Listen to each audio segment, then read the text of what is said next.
Hayit namozi yilda 2 marta o'qilganligi uchun hammani ham yodida qolavermaydi.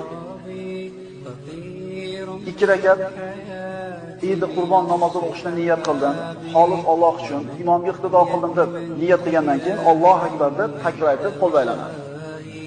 Qo'l baylanib sana o'qiymiz, auzu basmalani aytmay turamiz. Sana o'qilgandan keyin yana 3 marta Allohu akbar, Allohu akbar, Allohu akbar deb uchinchisida qo'lni baylab turib, keyin Fotihani o'qiymiz. Demak, birinchi takbiri tahrimadan keyin sanodan keyin 3 marta takbir aytamiz. Ikkinchi rakatga turib, ikkinchi rakatda Fotihasi bilan Zam surasini o'qilgandan keyin rukuga ketishdan burun yana 3 marta Allohu akbar, Allohu akbar, Allohu akbar deb turib, 4-chi Allohu akbarda yana rukuga ketamiz. Demak, boshidagi birinchi takbiri tahrimadan keyin 3 marta aytiladi. Ikkinchi rakatda rukuga ketishdan burun 3 marta takbir aytiladi. Inshaalloh namozda oldin yana bir takrorlagan bo'lamiz inshaalloh.